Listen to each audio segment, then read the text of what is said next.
Ito na guys ang ating spicy garlic lime pork or mumanao sa Thai.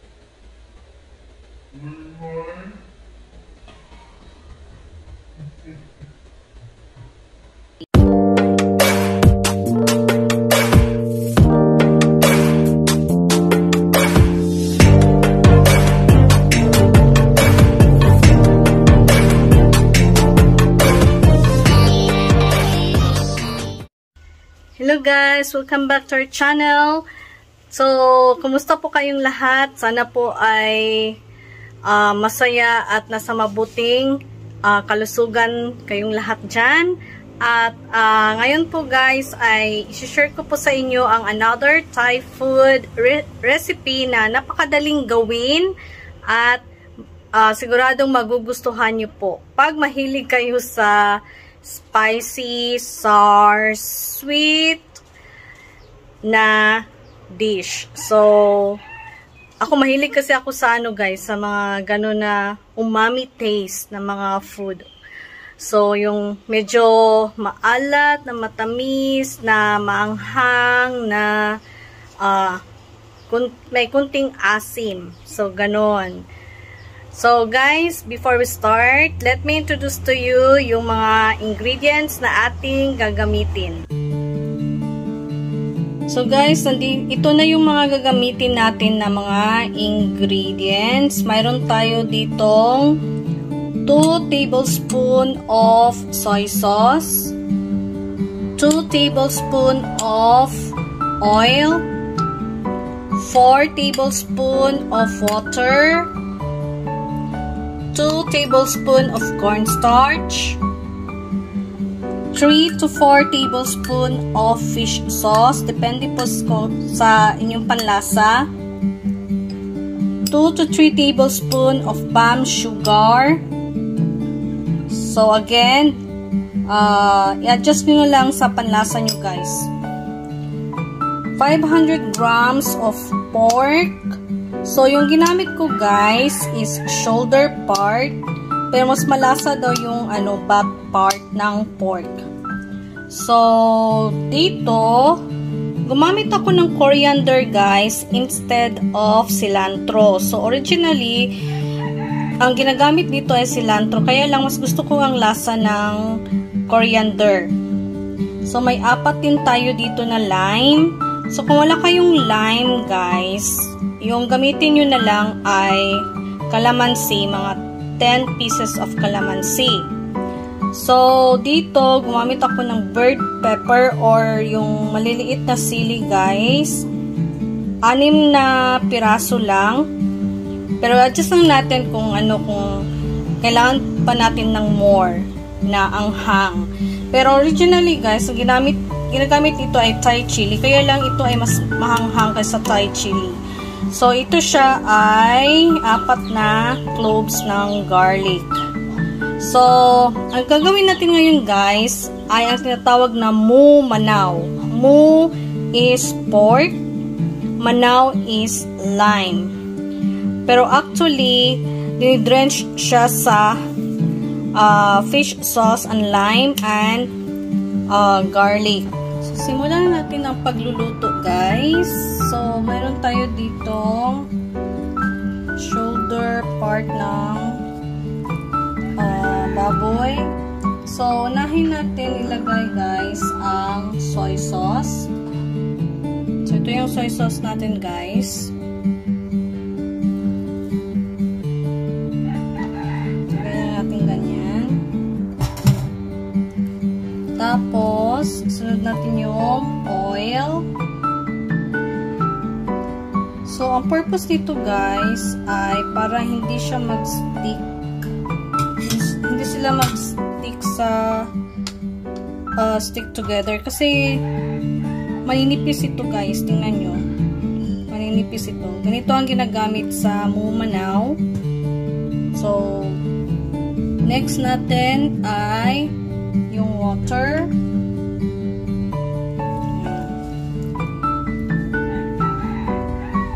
Pagkatapos ay yung cornstarch. So, ano ang ginagawa natin? Ang ginagawa natin ay ang tinatawag na velveting, guys. Ito yung para makakreate ng parang thin layer sa meat para ma-preserve yung kanyang moisture or kanyang juice. So, ganyan lang siya, guys. So, makikita nyo may tubig yan siya. Mamaya-maya, i-absorb yan ng pork. So, i-marinate lang natin ito, guys, ng around 20 minutes. Pagkatapos ay set aside lang natin ito. Umpisahan na natin yung kanyang sauce habang siniset aside.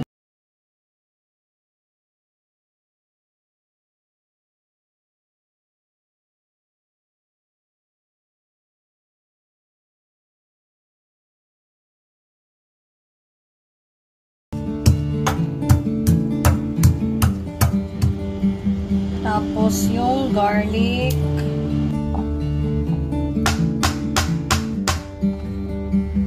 Alisin lang natin to.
Itsura niya, guys.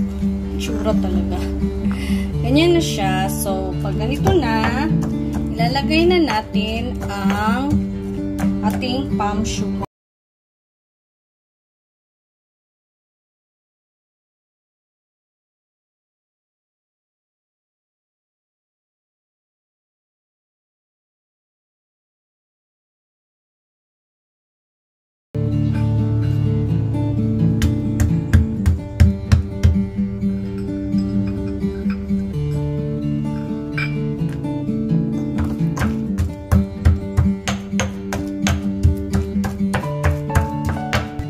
Ganito na siya, guys.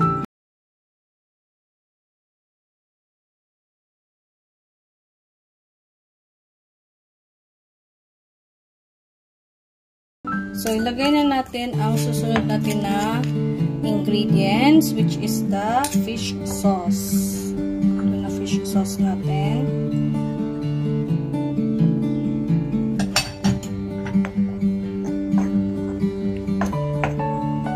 Pagkatapos ng fish sauce ay ang lime.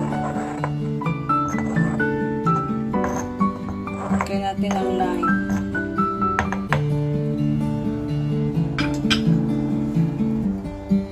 So, piga-piga muna tayo, guys.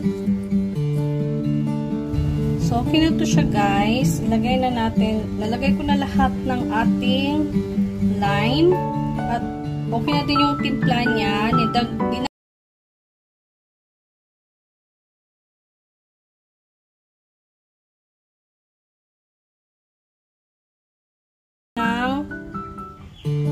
Or stock ng coriander.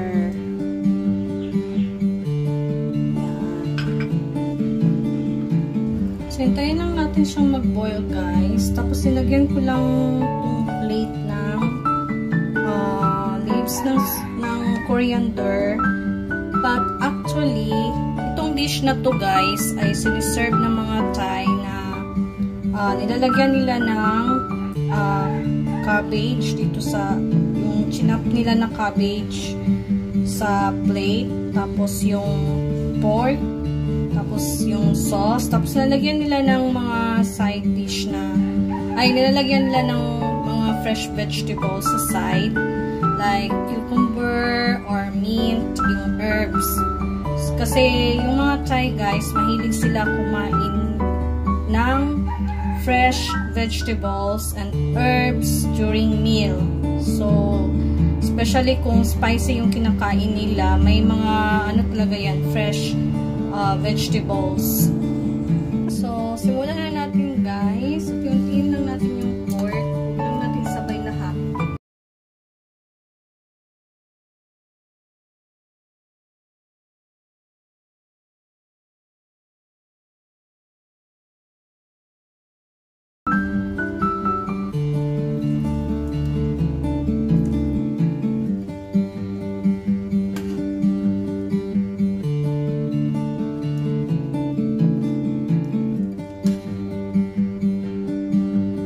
Ito na guys ang ating spicy garlic lime pork or mumanao sa Thai.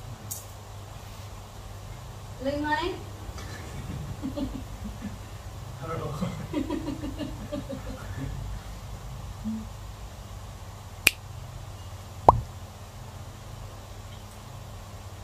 Okay, but hot water. Not plain water. Ito vegetable.